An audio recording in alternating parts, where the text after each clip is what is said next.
Have you ever stood before a mirror and wondered, whose life am I really living? Have you ever felt that silent ache inside, that quiet pull whispering that there must be more meaning, more depth, more you in the life you're living? We wake up each morning to a rhythm that feels familiar, yet hollow. We dress, we work, we speak, we move, all while carrying within us a universe of untapped possibility. We build lives to impress, to please, to conform, to prove, and in doing so, we forget the sacred truth that Neville Goddard devoted his life to teaching. You are the operant power. You are the creator, not the created. You are not here to live by the world's expectations. You are here to imagine your own world into being. This is not arrogance, it is divine responsibility. You came into this life with a vision, a spark of creation planted within your consciousness by the infinite. But over time, the noise of the world grew louder than the whisper of your own soul. You began to seek approval instead of alignment. You began to chase applause instead of authenticity. You began to live for others instead of living from yourself. Neville said, "Don't waste your life. Do it for yourself." And what he meant was not selfishness, but self-realization. Because until you awaken to your own creative power, you will live as a shadow in your own story. Today, I will teach you how to step back into that power, how to feel it, live it, and do it for yourself. This journey unfolds in three truths, three sacred revelations of the soul. You are the only cause. You are the only permission. You are the only purpose. When you live these three truths, life stops being something that happens to you and becomes something that happens through you. 1. Every life-changing awakening begins with this realization: I am the cause, not the effect. We have been conditioned to believe that life is a series of random events, that success comes to the lucky, love to the chosen, peace to the few. But this belief is the very prison that keeps humanity asleep. Neville Goddard tore down that illusion with one simple law. The outer world is a reflection of the inner world. What you feel yourself to be, consistently, faithfully, becomes the reality you live. This truth is not comfortable, because it strips away every excuse. It means that no one is to blame for where you are. Not your parents, not your circumstances, not the system, not the past. It means that you are not a victim of life. You are the artist painting upon its canvas. Let that truth pierce you. Let it sting. Because once it does, you are free. When you finally take full ownership of your inner state, you stop fighting shadows. You stop begging life to change, and you start changing your concept of self. You realize that the people around you, the opportunities that come or go, the moments of struggle or triumph, they are all mirrors reflecting who you have assumed yourself to be. If you want to change your life, change the reflection by changing the image. And the image is you. Think of it this way: life is a movie, and your imagination is the projector. You can rage at the screen, cry at the story, shout at the characters, but nothing will change until you change the film inside the projector. That film is your feeling, your belief about yourself. Every time you imagine defeat, you project a world that confirms it. Every time you imagine success, life rearranges itself to match it. This is why Neville said, to be conscious of being poor while praying for riches is to be rewarded with that which you are conscious of, poverty. You cannot fool the law with words, only with feeling. So I ask you now, what are you feeling yourself to be every day? A struggler, a dreamer waiting for luck, a soul who almost made it? Or are you feeling yourself to be powerful, capable, divine, the author of your destiny? Because until you take that feeling seriously, until you live from the cause and not the effect, you will keep chasing shadows that vanish when touched. When you realize you are the cause, you stop waiting for miracles and start becoming them. 2. Once you know you are the cause, the next revelation is this: you need no one's permission to be who you are called to be. Most people die with their dreams unfulfilled, not because they lack talent, but because they were waiting for someone to tell them it's okay to begin. They wait for approval, for validation, for circumstances to align, for the right time. But the right time does not exist. It begins the moment you decide. There will always be a reason to hesitate. There will always be voices, both internal and external, whispering that you're not ready, not worthy, not enough. But those voices are the echoes of old assumptions. They are not reality. Neville said, your imagination is God. And what is God if not permission itself? When you imagine something and feel it as true, you have already been approved by the universe. You don't need the world's confirmation. The world will catch up once your feeling becomes stable. But that stability, that consistency, begins when you grant yourself permission to live boldly. You see, we have been trained to ask. We ask for opportunities, for recognition, for blessings. But the great souls, the creators, the visionaries, the masters of manifestation, they don't ask. They assume.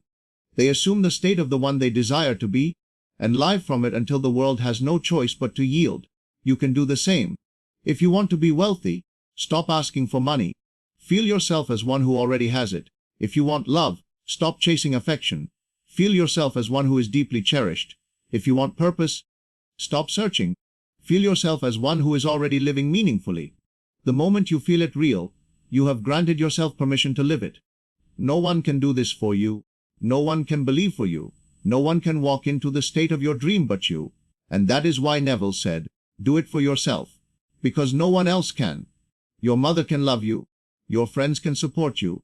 Your mentors can inspire you. But only you can assume the feeling of the wish fulfilled. Only you can decide that today, right now, you will stop living as a beggar of blessings and start living as the embodiment of them. 3OUARTOLEPRPOC. And now we arrive at the highest truth. You are your own purpose. This is where so many lose themselves. They believe purpose lies somewhere outside, in careers, in titles, in achievements. But purpose is not something you find. It is something you express. It is the natural overflow of being fully yourself. When you are aligned with your imagination, when you are living from your desired state, you become a vessel through which divine purpose flows. You were not created to imitate. You were created to create. Every desire you hold, every dream that keeps returning to your heart is not random. It is divine instruction. It is life itself saying that this is how I wish to express through you. When you ignore that voice, you wither. When you follow it, you flourish. The tragedy of most lives is not failure. It is distraction. People spend years chasing goals that mean nothing to their soul, simply because the world called them successful. They build empires that feel empty. They climb ladders that lead to nowhere. And all the while the inner voice whispers, "This is not who I am." Neville warned us, man's chief delusion is his conviction that there are causes other than his own consciousness. Meaning your purpose, your joy, your abundance, they all stem from consciousness, from being yourself fully. When you dare to live from the truth of who you are, everything aligns. Doors open.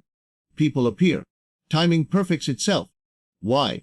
Because you are no longer resisting life, you are flowing with it. You stop asking, "What is my purpose?" and start declaring, "I am purpose." You stop fearing that your dreams are too big, and start realizing that your imagination is the voice of God. When you live from that truth, you stop wasting your life. Because wasting your life doesn't mean failing. It means living it for everyone but yourself. It means betraying your own vision to maintain the comfort of others. It means shrinking to fit in when you were born to expand. And every time you say yes to something that kills your spirit, you silently say no to your destiny. So do it for yourself. Not because you don't care about others, but because you care enough to show them what is possible when a soul awakens to its power. You become the proof that God is real, not as a distant deity, but as the imagination within. The power of a decision. Everything begins with a single decision. A quiet moment when you say, "Enough. I will no longer betray myself." That decision, held consistently, becomes your revolution. Because life does not respond to your wishes, it responds to your decisions. Neville once said, "A change of feeling is a change of destiny." The moment you decide to feel differently about yourself, destiny rearranges itself to match your new assumption. So stop waiting. Stop postponing. Stop seeking signs. You are the sign. You are the cause, the permission, the purpose. And when you live from that truth, you become unstoppable. You will still face challenges, yes, but they will no longer break you. Because you will know they are not punishments, but proofs of your creative power. Every challenge becomes an opportunity to reaffirm your assumption. Every setback becomes a stage for your strength. Every delay becomes divine timing. Because when you live for yourself, when you honor your inner world above the outer noise, life bends toward you like iron to a magnet. There comes a moment in every person's life when the noise of the world begins to fade, and what remains is the quiet whisper of the soul saying, "Do it for yourself." That whisper, subtle yet commanding, is the voice of truth, not the voice of ego, not the voice of arrogance, but the divine reminder that everything you've been searching for out there has always lived in here, within you. You see, Most people spend their lives waiting for the perfect moment, waiting for approval, waiting for validation, waiting for someone to tell them it's okay to begin. But what they fail to realize is that the permission they crave has been theirs all along. The moment you decide to act, not for applause, not for recognition, but for the pure joy of aligning with your own soul's vision, that is the moment life begins to open in miraculous ways. Neville Goddard once said, "Stop looking for it outside of yourself. The world is yourself pushed out." And that one line, if understood, can change everything. The wealth you desire, the love you long for, the freedom you dream of, it's not waiting for you in the distance. It's waiting for you to feel it now. Because nothing manifests from effort alone. It manifests from feeling. And feeling is born from self-belief. To do it for yourself means to stop seeking evidence and start embodying faith. It means to trust that the unseen world, your imagination, is far more real and powerful than anything your senses can currently show you. Because reality does not create imagination. Imagination creates reality. And yet so many forget. They get lost in comparison. They measure their worth against others, thinking that success belongs to those who are more talented, more connected, more blessed. But that's not the truth. What separates the fulfilled from the frustrated is not ability. It is alignment. It's the decision to no longer wait for the world to give you permission to be extraordinary. When you live for others' opinions, you dim your own divine light. But when you live from within, when you dare to feel that you already are what you seek, then all that seemed impossible begins to take form. Because the moment you believe that your imagination is the seed of creation, you reclaim your God-given power to shape destiny itself. There was once a young man who dreamed of being an artist. Every day he painted quietly in a small apartment, while his friends chased jobs, money, and titles. They laughed at him, saying, "Be realistic. Art doesn't pay the bills." And for a while, he believed them. He took a job he hated, traded his passion for security, and watched his colors fade into the gray routine of survival. Years passed, and something inside him began to ache. One night, after another exhausting day, he stared at his hands that once held brushes but now shuffled papers, and tears filled his eyes. He whispered, "I can't do this anymore. I'm not living." That night, he made a promise to himself. He said, "Even if no one believes in me, I will do it for myself." And he did. Every night after work, he painted again, not to sell, not to impress, but to feel alive. And something miraculous happened. The more he painted, the more alive he felt. The more alive he felt, the more opportunities appeared. Within a year, his art caught attention. Within 2, his work hung in galleries. Within 5, he lived entirely from what once seemed impossible. And when asked what changed, he said, "I stopped trying to prove and started trying to feel." That's the secret. That's the power of doing it for yourself. It's not about the outcome. It's about awakening the part of you that knows you were never meant to live halfway. Let's go deeper. What does it really mean to do it for yourself? It means to become your own source of motivation, your own validation, your own reason for rising each morning with purpose. It means that when doubt whispers, "Who do you think you are?" you respond with faith, "I am the one who decides." Because here is the truth: the universe is not testing you, it's responding to you. Every thought you think, every emotion you entertain, every image you hold in your mind, they are instructions to creation itself. Life mirrors your inner world. And if you don't believe you are worthy of greatness, life will echo that belief back to you. So what must you do? You must feel it before you see it, speak it before it happens, live it before it manifests, because that's how creation works. You don't get what you want, you get what you are conscious of being. Stop waiting for a sign. You are the sign. Stop asking for permission. You are the permission. Stop doubting whether you can. You already have within you the infinite intelligence that formed the stars, the same power that breathes life into galaxies. That is who you are. Neville said, "Assume the feeling of the wish fulfilled, and act upon it in faith, not in doubt, not in desperation, but in the calm knowing that the world will rearrange itself to reflect your inner conviction." That's the true meaning of consistency, to persist in feeling it real, even when reason denies it. Every morning, you are reborn. Every sunrise is an invitation to begin again, not as who you were yesterday, but as who you choose to be today. Imagine just for a moment that everything you desire is already yours. Imagine waking up and feeling the joy of financial freedom. Feel the calm certainty that wealth flows to you easily, effortlessly in divine timing. Feel the warmth of love in your relationships, the excitement of living your purpose, the deep peace of alignment. Now hold that feeling, not as a fantasy, but as truth. Because the more you live in that vibration, the faster your reality must reflect it. Energy always obeys belief. And here's the paradox: when you stop trying to force manifestation, it begins to flow. When you stop chasing, you start attracting. Because desperation says, I don't have it.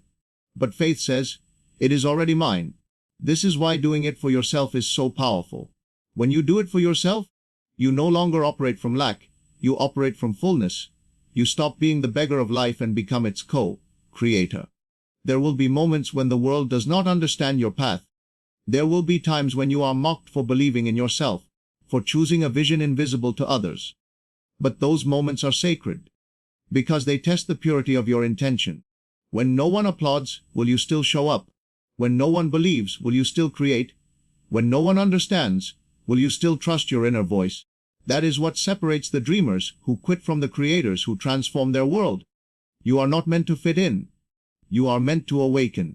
You are meant to live as proof that imagination, when held with faith, becomes reality. The greatest gift you can give yourself is commitment, not to others, not to outcomes, but to the divine seed within you. The moment you commit fully to your vision, the universe conspires to assist you. Doors open, people appear, resources align, not because you forced it, but because you became magnetic to it. You see, life mirrors back to you the story you tell yourself. If you tell yourself you're unworthy, life will give you proof.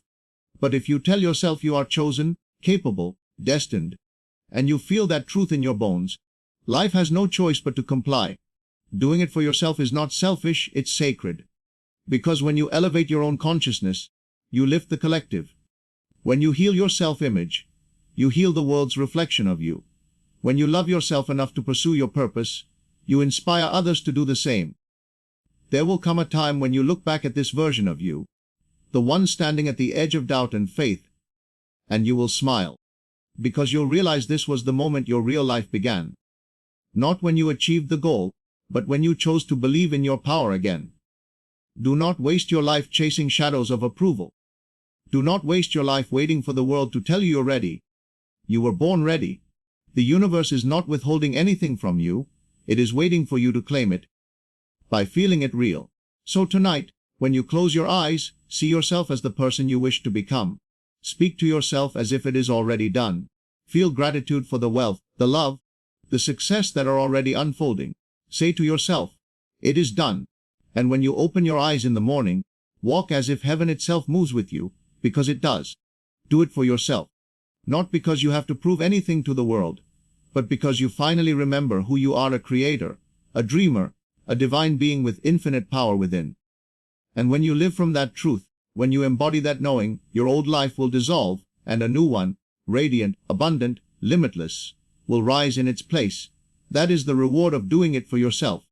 That is the power of faith in motion. That is the beginning of everything you've ever desired. The call to rise, my friend. This life is not a rehearsal. This moment will never come again. So don't waste it living someone else's dream. Don't waste it waiting for permission. Don't waste it doubting the very power that created the stars. You are that power. You are the dreamer and the dream. You are the creator and the creation. You are the spark and the fire. So do it, not for applause, not for validation, not for recognition, but because you can, because you were born with the divine right to imagine, to feel, to create, and to be. Do it for yourself, because when you do, the world benefits. When you rise, you give others permission to rise. When you live your truth, you inspire others to seek theirs. When you honor your imagination, you awaken the imagination of the world. This is how revolutions begin. Not through rebellion, but through remembrance. So remember who you are. Feel it, live it. Do it for yourself. Because the moment you do, abundance will flow, success will follow, and life will finally mirror the magnificence that has always been within you. The power has never been outside of you. It has always been you.